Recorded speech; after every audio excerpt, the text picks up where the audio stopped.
சில வேளைகளில் தம் மனதிலும் ஒரு வினா எழலாம்.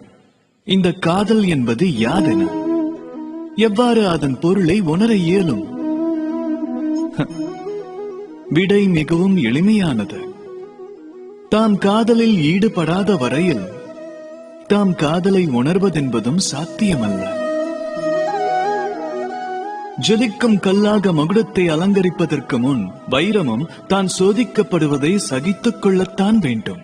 காதலின் மெய்ப்பொருளை உணர்ந்து கொள்வதற்கு மோகமெனும் உணர்வை தியாகிக்க வேண்டிய செயல் அவசியமாகும். ஒருவரை வென்று தனதாக்கிக் கொள்ள நிகழ்த்தப்படும் செயலானது காதல் அல்ல, அது மோகமாகும். ஆகையால் சமர்ப்பண உணர்வுடன் தம்மையும் தமது அகங்காரத்தையும் முழுமையாக அர்ப்பணியுங்கள். மோகம் என்பதை துறந்து விடுங்கள்.